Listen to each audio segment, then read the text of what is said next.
What do we know about Turkey? Usually people will know that it has some very fine resorts and some antique cities on the west coast.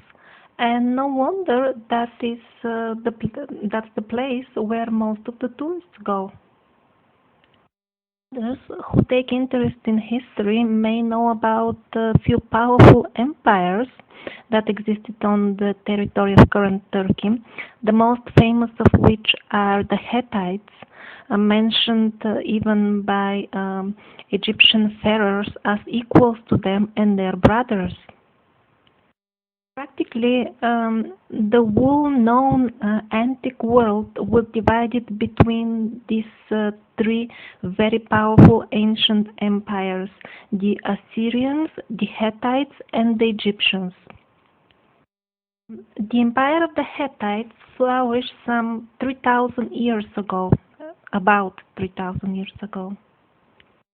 But before that, the historians assure us in the textbooks that there were no really interesting or meaningful kingdoms anywhere on the territory of Turkey before that.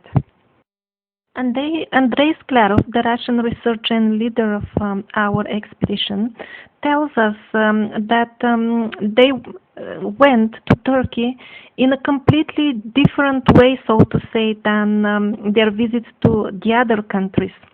Usually they would know at which particular locations they would go in the other expedition, which archaeological sites they would explore, and what to expect more or less. However, in Turkey it was completely different. They had no idea where exactly are they going, and even many people were discouraging them and telling them that it will be completely in vain. I mean, there were only Hittites and simply totally primitive cultures before that. There would be no reason to go and look for some older, more advanced civilizations and artifacts remaining from them in Turkey.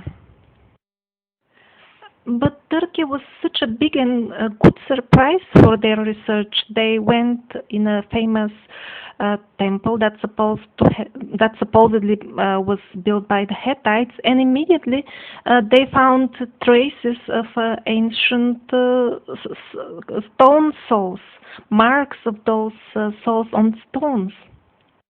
One of the reasons they decided to go to Turkey anyway was that the statue in Mykenæ, a piece of stone artwork that was below the gate in this famous place in Mykenæ. They suggested it didn't belong originally to this place. It was added from somewhere else. So they suggested that it might have been brought from Turkey, which is in the vicinity. Particular statue of two lions, it had traces of machine work, and the other reason they decided anyway to go to Turkey is that it's considered the birthplace of metallurgy. According to the ancient legends, the metallurgy was a gift to humanity given by the gods. The reason for which they decided to visit it is that Turkey, at least part of it, is in one of the original regions which was most favorable for developing agriculture in most ancient times. On the very first day, they arrived in Hattusa. Hattusa, or also called Hattusha, is just enormous. It's, tens of kilometers. To reach from one side of the complex to the other, one definitely needs a car, and it's practically the biggest archaeological site, which is supposed to be built originally by the Hittites. Initially, the research team walked in the area for about 20 minutes, and it really started looking like a very huge complex, but not special in terms of any technology used. It really looked like it could have been done by hand. If you had enough big group of men, it would be completely possible to build it. And as they were about to pass on, all of a sudden they noticed a stone that is very much different from all others. First of all, it was the only basalt stone in the vicinity. Immediately they could notice absolutely clear and unmistakable traces of machine work on this stone. Um, in the beginning, they noticed that some of the surfaces were perfectly polished. There are also traces from marks left by a saw. Polishing on it was so perfect that when it was new, this stone would have been almost of mirror quality. One could even see maybe one's own reflection in it. It was clearly visible that this stone was part of the base of the structure, and it has been underground for quite a long time. There are no manual tools which can produce such perfectly polished surfaces. It is simply not possible to do it without mechanical equipment. On one of the sides were clearly visible the traces of a disc saw, and moreover, this time, unlike some other places in Egypt, the markings they were parallel to the round. If you remember, they saw very similar traces in Egypt. I mean, carved cuttings, but the markings were in the opposite direction. They measured the round trace of the disc and calculated its diameter. It must have been somewhere between 1 meter and 60 and 1 meter and 80 centimeters. Yes, our civilization with our current technology, we do have this type of discs with a diameter of about 2 meters. However, these are not portable tools that we can bring to a construction site. Such tools are only found in huge plants for stonework. However, currently we don't have such type of technology ourselves that would allow us to manufacture similar tools that would be portable because they require a lot of energy, and we simply cannot make it portable at this stage. They noticed also another difference between the ancient tools and the tools that we have at our current disposal. And the difference is that our tools, they cut only with their edge, where there are a kind of diamond material, because that is hard and can cut the stone. While it's clear that with the ancient tool worked not only with its edge, but also with its side. It was cutting and polishing on the sides at the same time. We cannot make such things nowadays. We don't have materials that could withstand this type of pressure. They also noticed some trends that were visible in Egypt as well, and that is that the ancient tools were much, much thinner than our tools. I mean, we see here traces of a cutting saw, marks that are just 2 millimeters wide, and you saw a minute ago how thick are the cutting discs in the stone factories that we use. I mean, those are a few centimeters in thickness. We're still very far from making such thin tools that could cut stone. So it is really a great mystery. How was it possible? I mean, their tools were much thinner than ours, and yet they could withstand much more pressure and workload than our tools. And on the top, do few operations together, like cutting and polishing together. Now you can see a few various marks again left by that ancient tools on the stone. It was interesting that there were really a lot of markings left by various tools on a single stone. It seems as if they were placing other stones near it, maybe to support them, and they were working on them probably, or they were like testing their tools before working, or were they just playing, or it was kind of interesting. Since this stone doesn't match with any other stones in the complex, it is kind of obvious that it didn't have much to do with the Hittites. Probably the complex was built around or on the basis of some structure or just at least pieces of something made by a much earlier civilization. They didn't find much more traces of machine tools in any other parts of the complex except for one other stone which also had cutting marks. But Andres Clarov was also a bit impressed by the way some stones were laid in this particular part of the complex. Although the second stone with cutting marks was not that impressive, still it was clearly visible, kind of a miniature small step with a height of 1 or 2 centimeters, and there was no doubt that these are marks of machine work again.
Pay attention how this couple of stones fit with each other in a way very similar. The stones are laid in Cusco, for example, in Peru.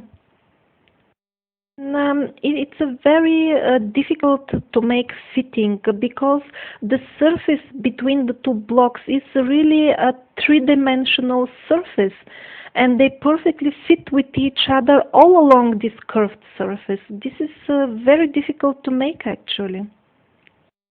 I mean, to replicate the very same surface on two blocks and such a complex surface, and then make them fit absolutely perfectly so that you cannot even fit a sheet of paper in between them, this is really not an easy job.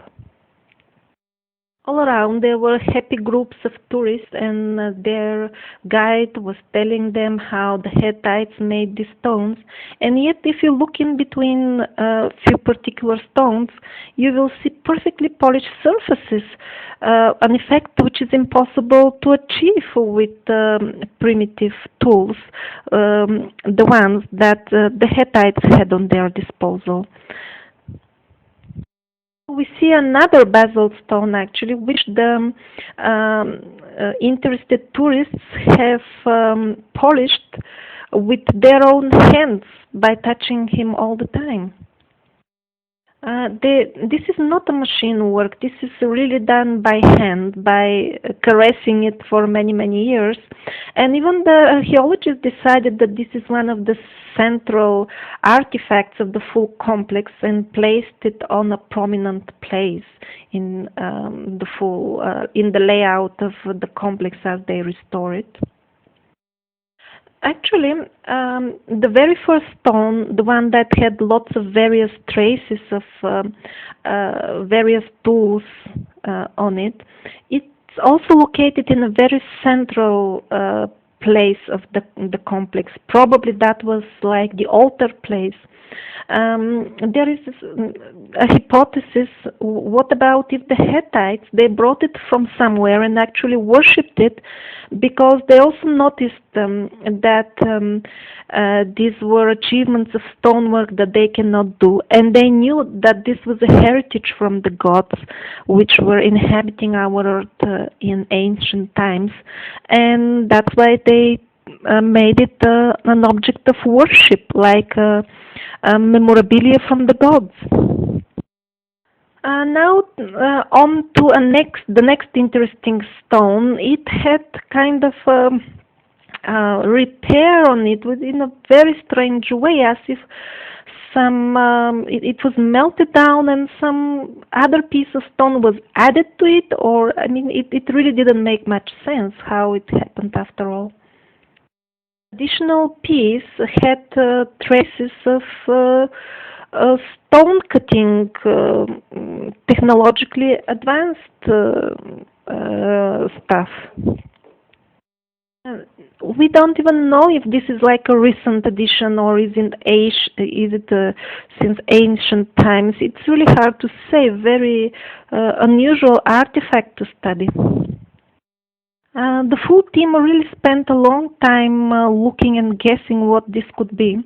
But also it was interesting that we currently do not have any tool that could leave exactly such type of markings if they take into consideration the orientation of the cutting marks themselves, as if it was done with some sort of a knife that was cutting the stone. We don't really have knives for cutting stone nowadays.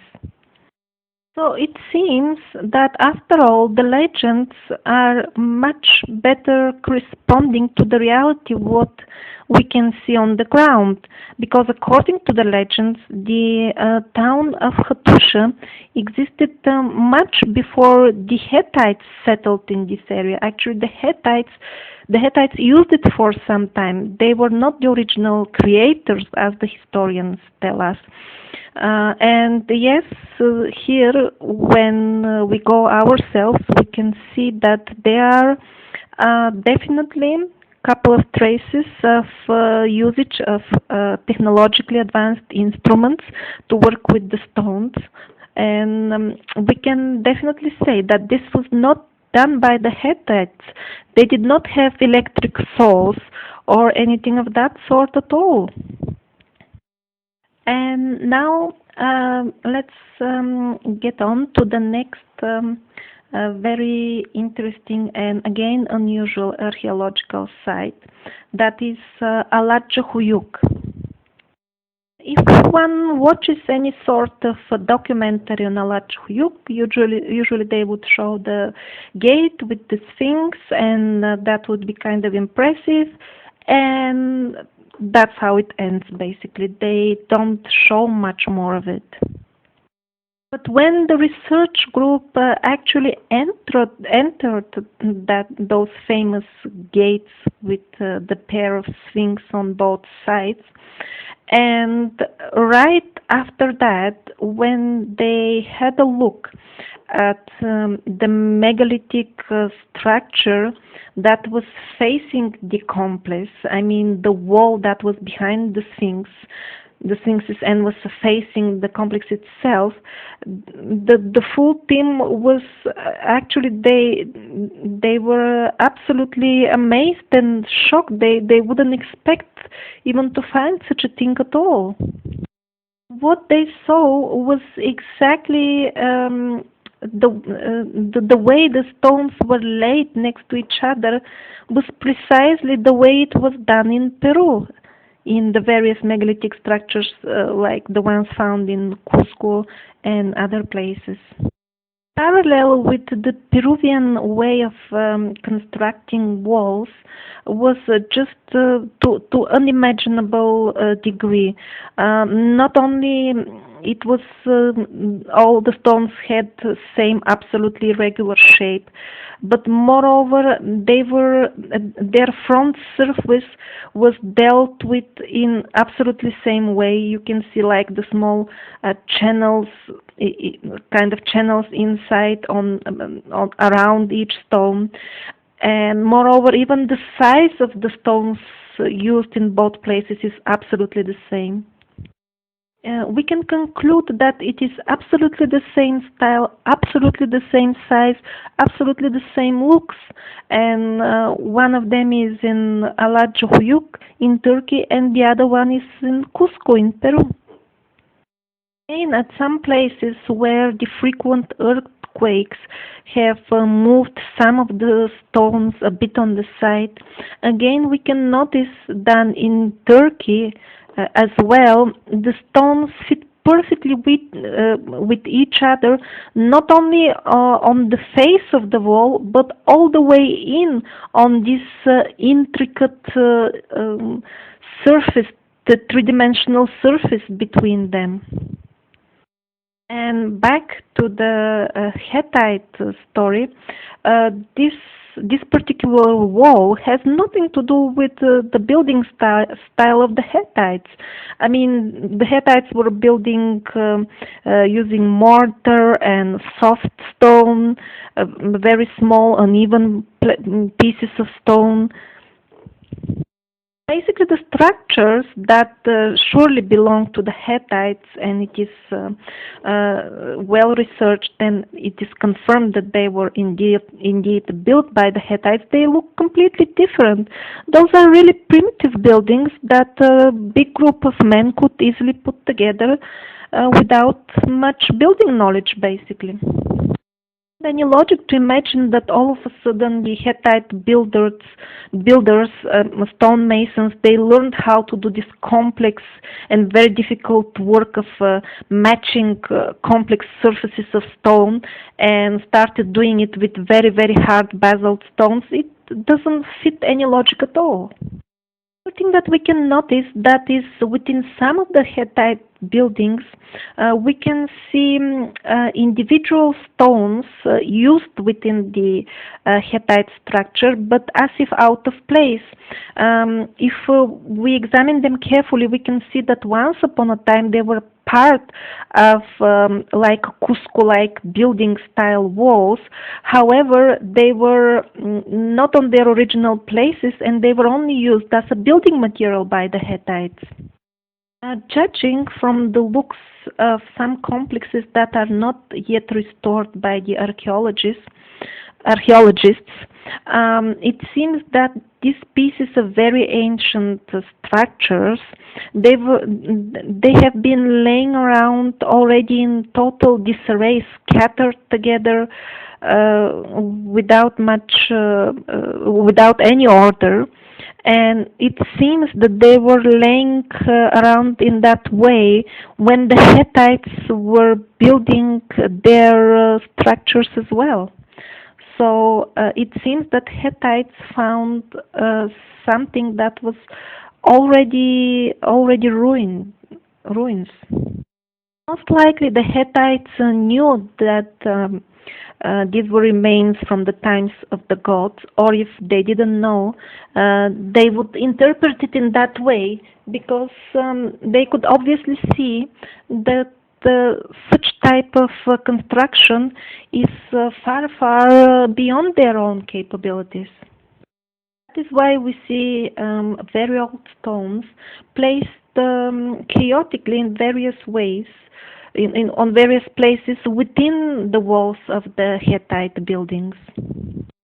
They are a completely different type of rock, and also by the way they were cut, it's obvious that they did not belong there originally. Yet, on the other side of the complex, they find the full area where there are lots of those old blocks. And let's see what is the overall situation.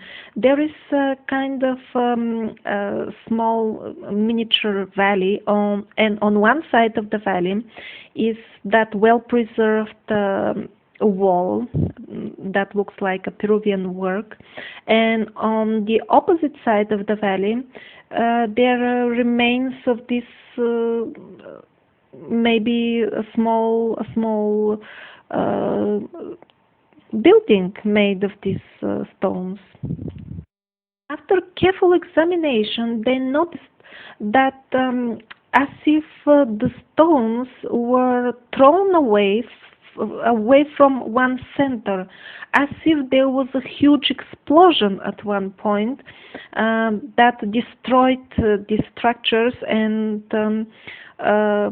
kind of shifted some of the stones away. Definitely, one of the hypotheses here is that this location was bombed. This could have been been part of the events by the so-called war between the gods, which is depicted in the midst of various cultures all around the world. They have different names for the gods, but the events are very, very similar. I mean, the very amount of chaotically scattered stones at this location really makes one think that there could have been an ancient, absolutely huge and enormous explosion here. They found a very similar situation in some locations in South America, and it seems that at that location, the structures of the losers' party in the war was bombed, and they left it in that way, in total disarray and chaos. And we see the same thing happening here. Like Peru, we don't see any attempts of ancient restoration of the original structure. Hittites, they couldn't work with such big stones, and the best they could do is sometimes drag some of them and insert them in their walls as a building material. It seems that the gods from the Anatolia, Turkey, and the gods from Peru were on the same side in this war. Another thing that we may notice, the Hittites had a very nicely organized society. They were kind of a bit democratic, and also they didn't believe in punishment, in physical punishment, unlike many other cultures of that time. So it seems that they have some sort of cultural heritage. Maybe there was some cultural link between the times of the gods and the Hittites. And that is how they acquired such unusual for the other cultures of that time elements in their law and other spheres of their life. The next destination is the Mount of Nimrod Dar, and the official version is that maybe there was some sort of burial hill over there that was later on covered with stones, and it was an earlier structure, but some sort of tribal leader made his burial chambers there and made statues and placed them in front of the entry of that hill. And all this would have happened, according to the historians, during the reign of Alexander the Great. However, during those times, the influential people would do completely different burials for themselves. They would have ornate statues and writing in great detail about who is buried and their story and so many other things. The burials of this time look completely different. Another rumor, historic rumor, is that this is some sort of a place connected to human sacrifices. But why and how somebody decided to transport so much rubble, I mean small stones, and pile them up and practically make a hill which is 50 meters high, just to cover something with it because there have been human sacrifices in it? That is the rumor. So it really doesn't make much sense. This is a lot of work to transport that much of a rubble manually to just cover something up. We are told by the archaeologists that there had been 4 unsuccessful attempts to go to do some excavations in the hill and go inside and see what it is really inside. But because the small stones were falling on their heads, they decided to give up. This also doesn't make much logical sense. Turkey is a very modern country. They're fantastic tunnel builders. It's not at all for them a technological challenge to penetrate a hill that is just 50 meters high. So really the conclusion about this structure is that it is really very much a mystery and we don't know at all what is it. The next stop in our expedition is Alalak, which is dated by the historians to the first dynasties of the Hittites, or the beginning of their rule. I'm not sure they have dynasties, sorry about that.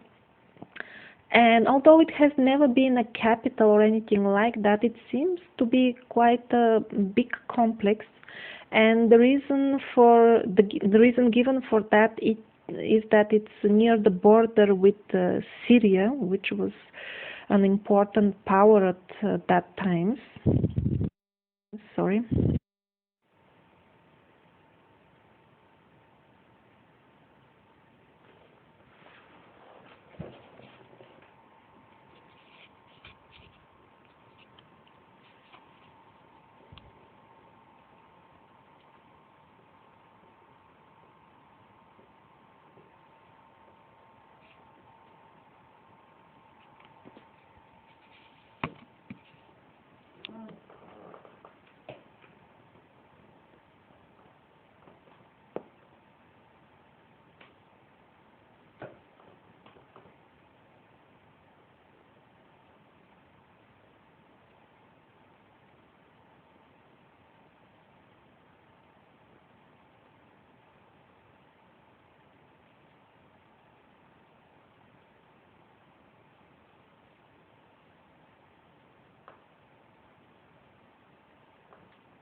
After making few rounds in the archaeological complex, The team decided that they're simply not going to find anything interesting connected with ancient advanced technologies anywhere around here because there were the usual primitive things like small stones put together with some clay.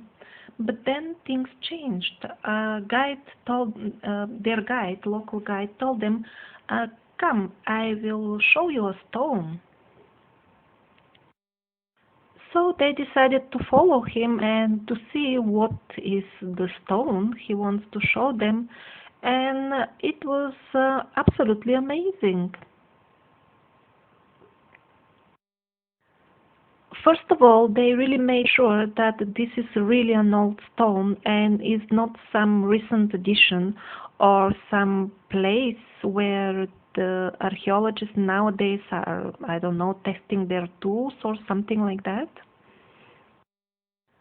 Again, we see a very familiar situation. This single stone is of completely different um, material than anything around there, anything else. And again, it really looked like some sort of working surface where somebody would try tools. There were traces of various tools all around the stone, in various shapes and forms and all kinds of lines in all directions. As if somebody wanted to make a joke and brought this piece from some modern factory for stoneworking. After a careful examination of the marks left by the tools on the stone, the conclusion is that there are no portable tools that could have left this type of marks. Again, if this is done nowadays, it must have been transported from some sort of stone manufacturing facility to this site. In case these marks were done in the antiquity, this definitely is not the work of the Hittites, and has the origin of this stone is not in this merchant city of the Hittites, but much earlier than that. So if this is an ancient artifact indeed, it seems that after all the Hittites did not establish their city on a field, but on the base of something that was already there from even older times. Um, After having a careful look at some of the marks, they notice that there is a curve. So this particular mark must have been left by a disc saw.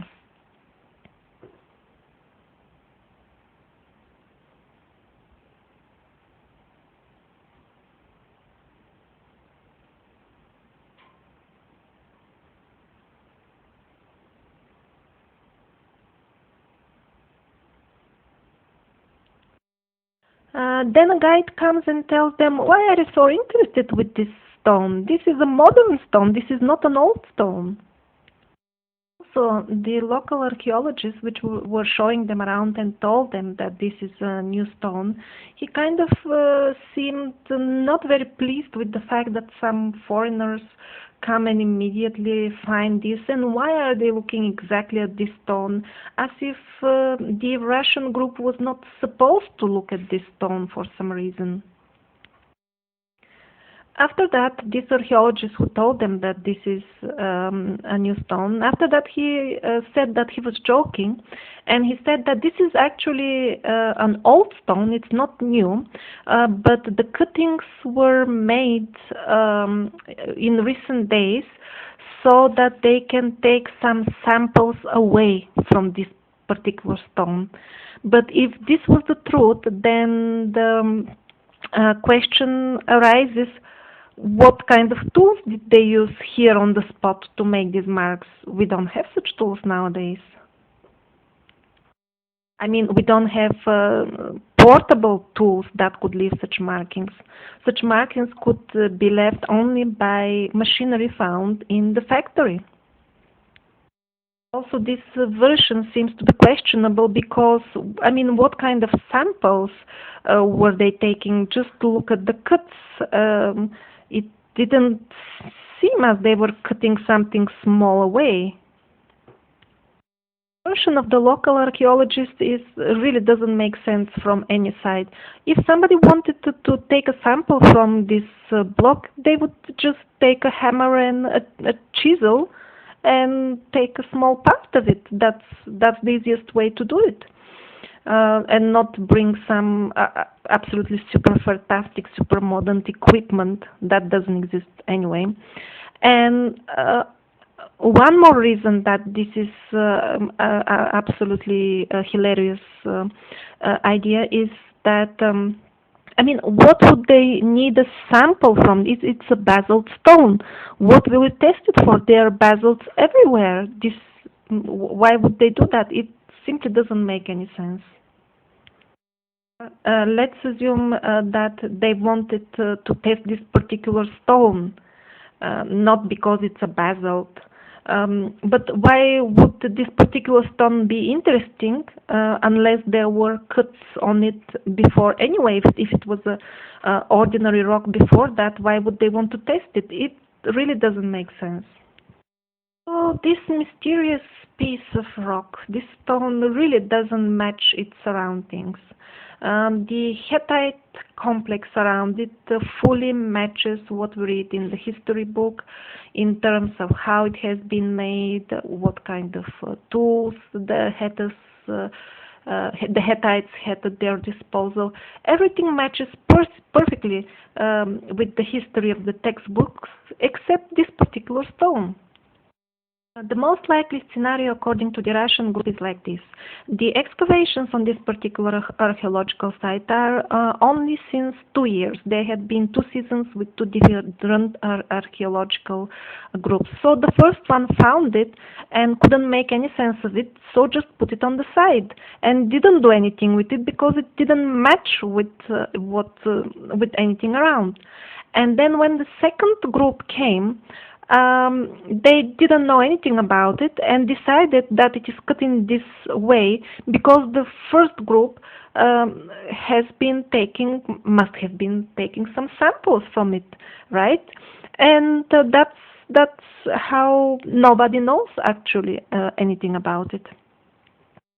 The amazing thing actually is that the current historians and current archaeologists, they do not feel attracted by such strange things. They kind of don't have desire to study them. For example, they consider it an importance of great importance if they find some sort of ancient stamp, and that can tell them so many things about the Hittites. But when they find something strange that doesn't match the environment, they rather feel comfortable to simply do nothing with it and leave it just laying around or hide it somewhere. Or the thing is, it is only one stone. There is a version, a hypothesis that exactly like in the churches, they bring from some other places some historical artifacts that belong to supposedly Jesus or supposedly some saint, and consider such objects sacred and they worship them in this particular church. Maybe the ancient Hittites, they saw the traces of the gods on this stone and brought it here for worship. Maybe this particular building, they call it palace, but it was also some sort of a place of worship or had some corner for worship. In the medieval history of Christianity, there was some sort of a line of fashion at that time that some churches were not elaborately painted with icons, but the main spotlight was on particular artifacts that would have been brought usually all the way from Asia and would have been considered for some sacred for one reason or another. The destination is Van, the location of Van in eastern Turkey, which wasn't particularly impressive in terms of search for search of traces of ancient civilization, but there was some sort of tendency that the nearer they got to Iran, the more the handwork was getting more accurate. And there were some places where building blocks were used with very well polished surfaces on the side, but still that was a handwork. It wasn't machine work because even though fine, there could be seen the traces of the chisels used by the ancient masons. There are a lot of mysteries still waiting to be discovered underneath the earth, especially in eastern Turkey. However, there are hardly any archaeological work going on over there currently because of the political unrest. These are Kurdish regions, and when one visits the modern cities and villages, as if there is some sort of tension in the air. It is as if some sort of bomb can explode at any time. I mean, the bomb of the social unrest.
The next stop in our exploration will be the famous Göbekli Tepe.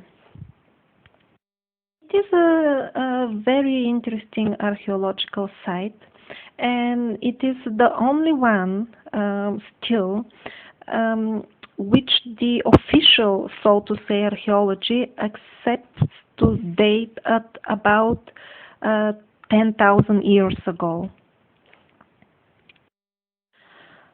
Here, even the official archaeology confesses finally that they really cannot explain and cannot tell us anything about who built it and how built it, how exactly did they build it. But still, they tell us,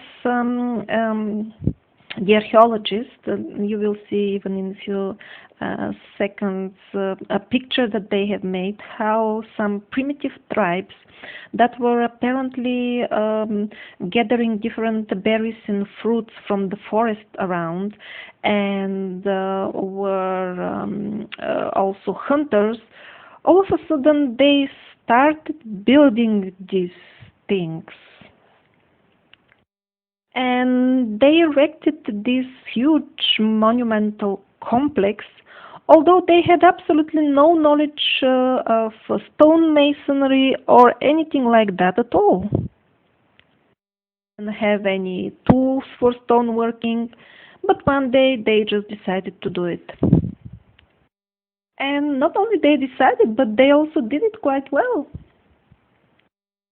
So they erected them in the most unusual way. They have, I mean, the huge megalithic stone steles. They're uh, put in kind of a base, stone base, and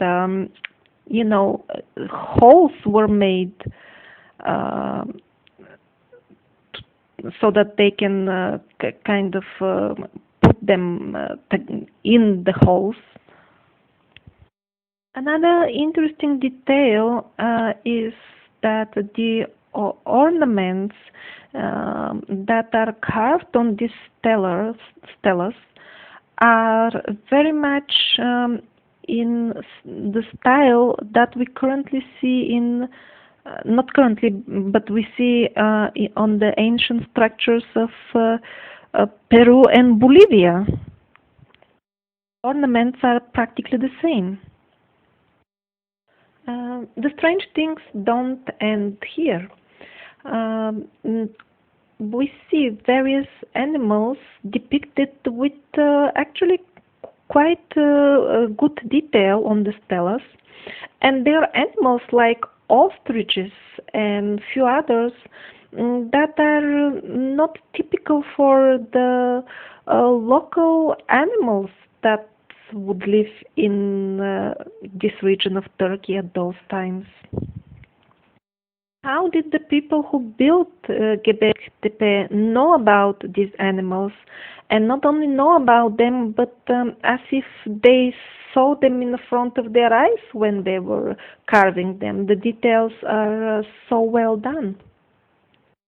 The animals that are depicted in the stone carvings of Göbekli Tepe are usually animals that live in regions of lush vegetation and regions of a lot of rainfall and high humidity.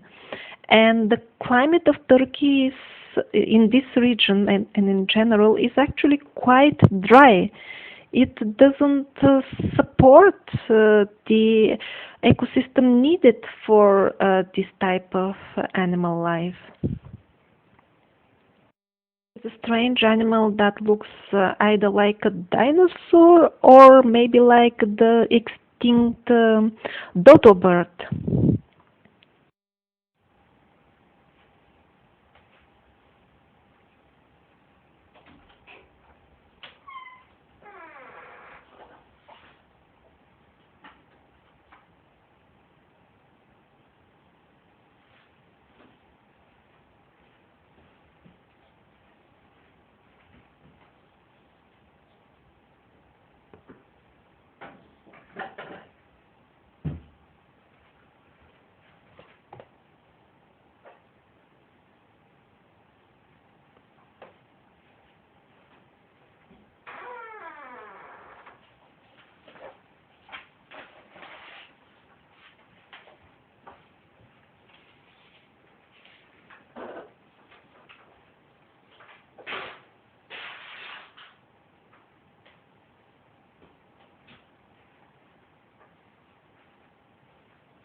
An interesting detail that they noticed is that on the stand where these stelas were inserted, there was a small damage.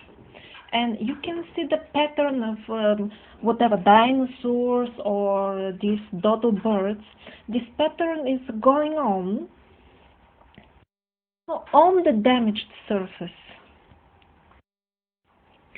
So it seems that we have traces some sort of ancient restoration work, or maybe the pattern was placed on something that was already ancient at that time and damaged before that. Maybe it was something else before that. There is another dinosaur carving, a kind of dinosaur, and the head of that animal very much resembles the carnivorous dinosaurs seen on the Ica stones. And again, how many times when we are in Turkey, we find ourselves again in Peru?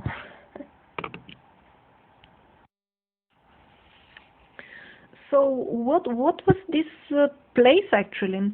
Um, some people, the first connection they can make in their minds when they see it is of a kindergarten, because our kindergartens have images of animals on the walls for educational purpose.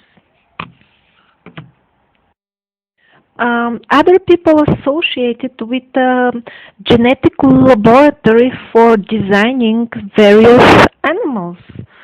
So the results were carved on the wall. Why not? Something else interesting about this full complex is that it was buried in, it was covered with earth. I mean, somebody piled up an enormous amount of earth on it to guard it from something or for some other unknown reason.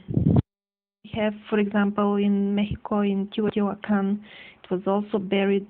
The full complex was buried with earth on the top. By the way, this requires an enormous endeavor to transport such large amounts of soil and pile it up over there.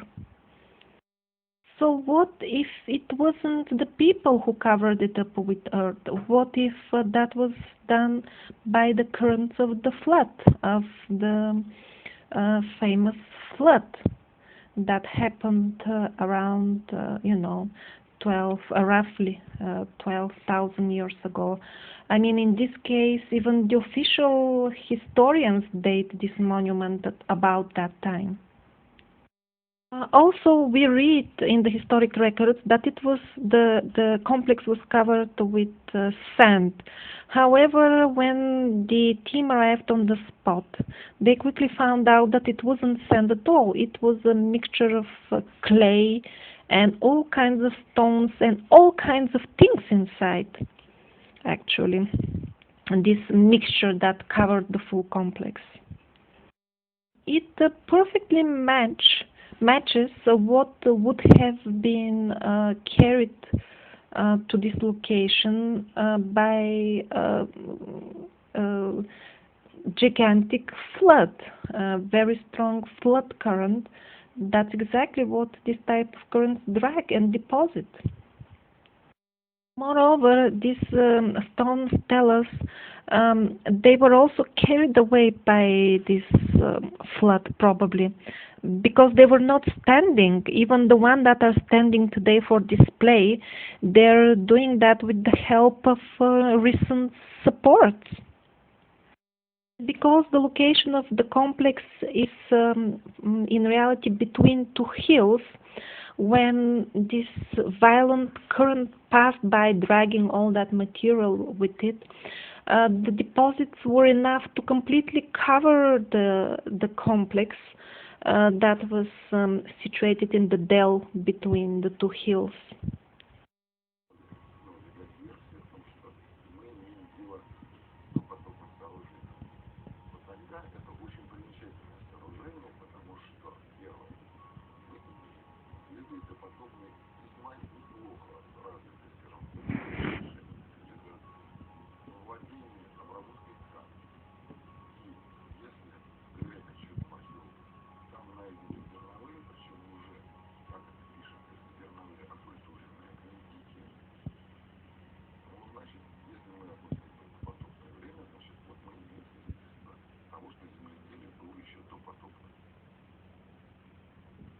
глобальной изотопии холмов Южного Фукса и устья Шива, получается, что пространство между холмами на данном